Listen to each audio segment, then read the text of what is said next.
O Mauro César Pereira já está com a gente, tá? Eu até segurei um pouco esse assunto para a gente ter o Mauro nesse assunto, né, da CBF, do vídeo divulgado pela CBF, Mauro, porque de nada adianta vídeo, né? Agora o torcedor quer saber planejamento. Para mim, o grande desafio da CBF é esse. Como que o torcedor pode começar a acreditar na seleção brasileira depois de tanto fracasso? E não é só fracasso, depois de tanta vergonha. Porque são eliminações meio vergonhosas, assim, sem ser para time grandão, sem ser em grande clássico do futebol mundial. E aí fazer o vídeo, eu tô nem ligando, não acho que é ridículo, não acho que é bom, que é ruim, nada. Agora, eu acho que falta transparência. Eu acho que falta o presidente aparecer e falar, se nós estamos falando para pensar em 2030, esse é o planejamento. Porque não adianta falar, teremos um planejamento. E o que a gente reforçou muito, Mauro, o Bruno falou de captação de talentos, como fez a França. Eu falei um pouco da La Masia do Barcelona, de você construir desde a base até o profissional um estilo de jogo, ter treinadores sempre que combinam com esse estilo de jogo, porque a Alemanha de 2014, quando foi campeã, foi o grande exemplo. Agora pode ser a França, né, que está construindo uma mega seleção. O que você acha, Mauro, diante de tudo que já foi a CBF, se querem passar uma nova imagem, o que tem que ser feito? E se você acredita que possa ser feito? Porque o futebol brasileiro deixou de estar até entre os grandões, cara. A gente não está entre os grandões. Se a gente está sendo eliminado pela Bélgica, pela Croácia, pela Noruega, se a gente levou de 7-1, a gente não está mais entre os grandões. E para voltar a estar, vai ter que mudar muita coisa, né, Mauro?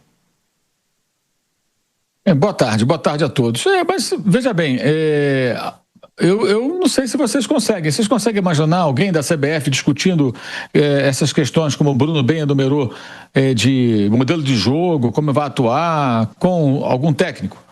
Quem vai ser esse cara? Quem vai fazer esse papel? Quem seria essa pessoa? Sinceramente, eu não consigo ver. Acho que não tem ninguém aí com essa condição. Rodrigo Caetano vai fazer esse papel?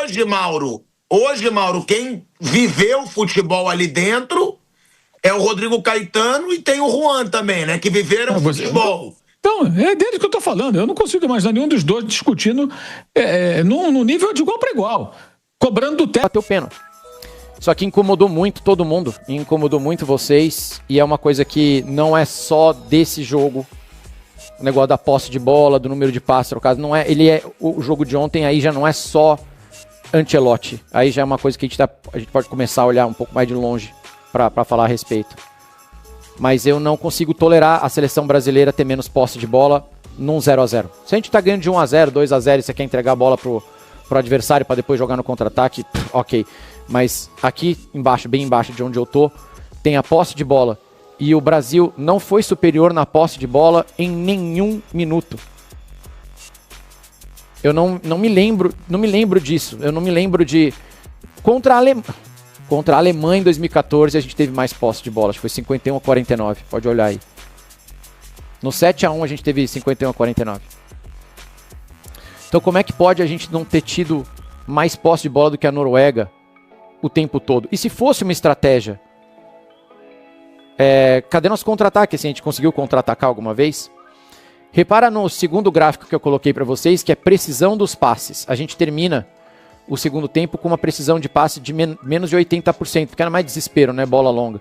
Mas ali, ó, eu até sinalei com um azulzinho nesse gráfico do meio, ali embaixo, 77% de acerto de passe entre o 46 e o 60. Quando a gente volta do segundo tempo e quando o Solbakken tira o Sorlotão, Sorlote é uma bênção para qualquer defesa, né? Caneludo, não consegue dominar uma bola, mas quando ele volta com o Oscar Bob e com o Sheldrop, abre um do lado e o outro do outro, o jogo começa a ficar mais difícil para nós. Porque a gente tinha menos preparo para segurar dois pontas e ainda a preocupação em relação ao Haaland. E a gente tem um começo de segundo tempo ali muito difícil.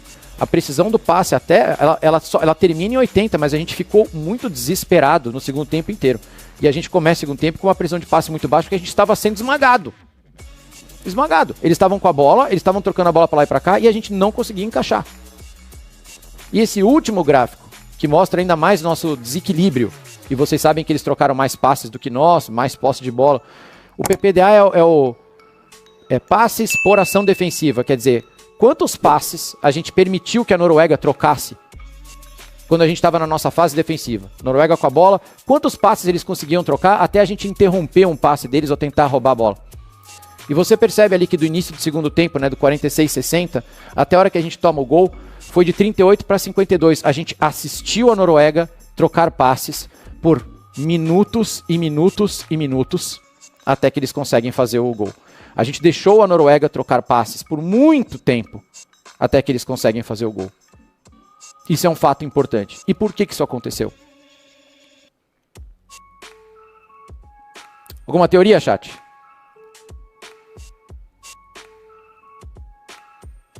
Marcação por Wi-Fi. Vocês assistiram Canadá e Marrocos? Alguém assistiu Canadá e Marrocos? Acho difícil, vocês tenham assistido. Mas vocês assistiram Canadá e Marrocos? Vocês assistiram o comportamento da seleção americana já? Vocês assistiram o comportamento da seleção japonesa que jogaram contra nós? Não dá pra jogar a Copa do Mundo olhando. Não dá pra você ter mais de um jogador andando. Não dá. É impossível. E ainda mais que um time tá desequilibrado, você ter mais de um jogador andando é pior. A gente não teve... É que quando a gente fala falta de vontade, parece questão de corpo mole. Não é questão de ter corpo mole, não. É uma questão de estratégia mesmo. A gente não morde. Parece que é por opção, é por design, tá? A gente não morde porque alguém decidiu que a gente não tem que morder. E não dá pra jogar assim.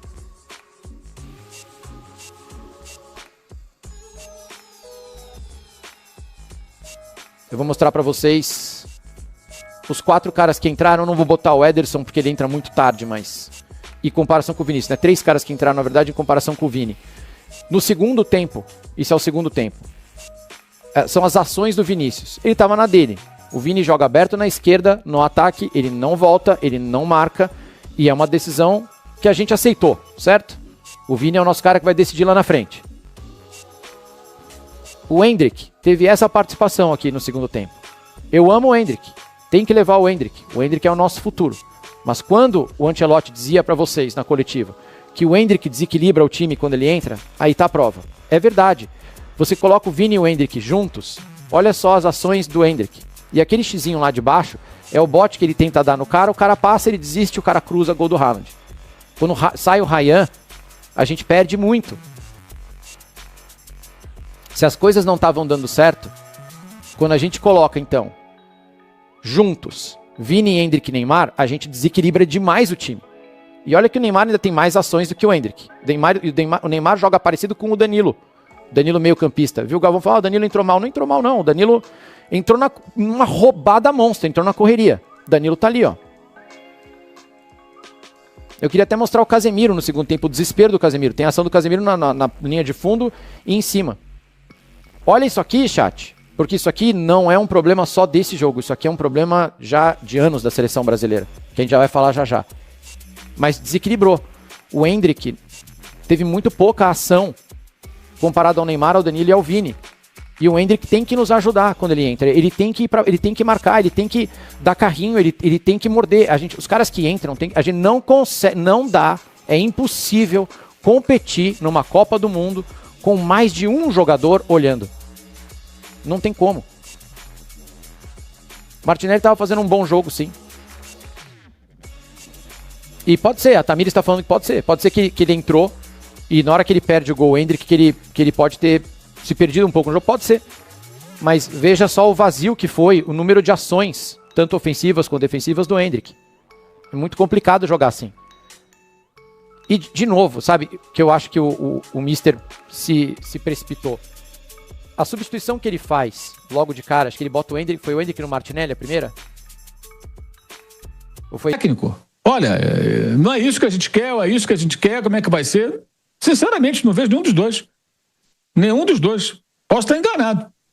Mas eu tô com o Bruno. O que vocês querem? Ah, o técnico do Real Madrid e tal, o cara conceituado. Vai ele mesmo, vamos atrás do cara aí. Vambora. É assim que foi, é assim que contrataram.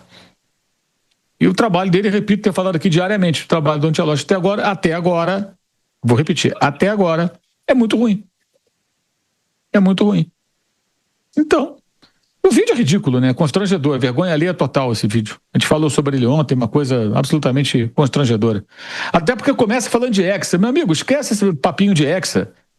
Conversa fiada de Hexa. Tem que pensar em organizar um time, começar do zero. A CBF não tem nenhuma participação em revelação de jogador, tudo fica por conta dos clubes, ela só usa os jogadores, ela só se aproveita dos jogadores, convocando os jogadores, mas ela não faz nenhum trabalho profundo de captação e desenvolvimento de jovens jogadores. Então, ficamos assim, né? Ah, porque só se produz jogador de ponta, lado de campo. O clube produz aquilo que interessa para ele. Agora, se a CBF quer ter bons jogadores em determinadas posições, como lateral, meia, então por que a CBF não se envolve com isso, não monta um projeto, se aproxima dos clubes, não amplia a discussão e não busca...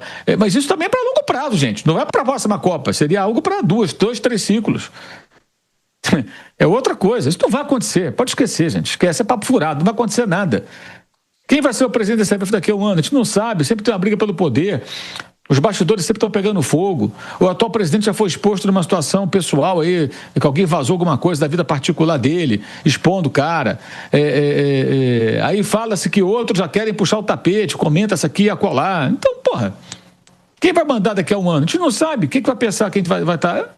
Então... Não dá para planejar nada, vai seguir assim e daqui a 4 anos vai ter o mesmo oba-oba infantil de Hexa, esse papinho furado de Hexa, o povo vai acreditar e se tiver uma outra decepção, vir um outro europeu inédito a eliminar o Brasil, sei lá, talvez a Bósnia, a Sérvia, quem tá faltando aí? Tem um monte para eliminar o Brasil, cada Copa é um europeu inédito, né? Pode ser a Irlanda do Norte, sei lá, alguma coisa assim, Suíça, aparece e elimina o Brasil. A Suíça! Né? E volta tudo que era antes, entendeu? É isso. Agora, Mauro, você que tem uma visão crítica de futebol, que você fala que não vai acontecer, mas podendo acontecer, você tá lá, você tá numa entidade, nem vou falar na CBF, que claro você vai falar, não, impossível, mas suponha, Mauro César Pereira, colocaram ali, o que você acha que deveria ser feito? A primeira coisa, assim, pro torcedor acreditar que pode mudar a coisa... Mudar tudo. Não nos bastidores do futebol, mas no todo campo. mundo. Cai todo mundo. Cai todo mundo e começa do zero. Cai todo mundo. Não fica ninguém. Inclusive o nem pra contar a história. Cai todo mundo e começa do zero. Joga tudo fora e começa do zero. Porque já começou errado. Participou daquele circo da convocação. Acabou a Copa, voltou a falar pro Canadá também. Qual a conexão que ele tem também com isso? Ele tá fazendo o trabalho dele, ganhando dinheiro dele, tá certo também. Mas qual a conexão? Porque ele canta o hino? O trabalho foi ruim. A proposta de jogo foi paupérrima. Na minha visão, tá? Totalmente inaceitável o Brasil jogar, rejeitando posse de bola, dando a posse de bola para a Escócia, para a Noruega, para jogar no erro do adversário. É muito pouco. Ah, os jogadores são ruins. Não são ruins, não. Os do 7-1 também não eram ruins. Olha onde que os caras jogam. Onde que eles jogam? No Rosita Sofia Futebol Clube? Não, os caras jogam em times importantes. Todos eles. São mal aproveitados, porque o trabalho até agora é ruim. Se ele fizer um trabalho bom amanhã, ele vai continuar. Eu vou elogiar, mas até agora é ruim. E o trabalho na Copa foi uma proposta de jogo pobre, muito pobre, muito pobre. Para mim, na minha visão, totalmente incompatível com uma seleção brasileira. A seleção brasileira não pode jogar dessa maneira. A seleção brasileira não é o Paraguai, todo respeito ao Paraguai. A seleção brasileira não sabe... Não coadjuvante. O Brasil é protagonista. Você jogar contra uma Espanha e a Espanha assumir a posse de bola, eu entendo. O adversário é melhor que você em alguns aspectos do jogo e ele te impõe. Ok, mas dar a bola para a Escócia, para jogar no erro, funcionou assim. Time fraquíssimo. De novo contra a Noruega, não funcionou. Por quê? Porque o repertório foi muito fraco no que ele apresentou. Ele vai ter a oportunidade de mudar isso aí e ganhar elogios. Agora ele tem que ganhar crítica. O trabalho dele foi ruim. E quem está lá, sinceramente, eu não acredito em nenhum deles. Eu não acredito em nenhuma dessas pessoas. Até pelo que o Bruno falou. Como é que eles contrataram o técnico? Na verdade, começou com outro presidente, entrou esse, os caras que estavam lá já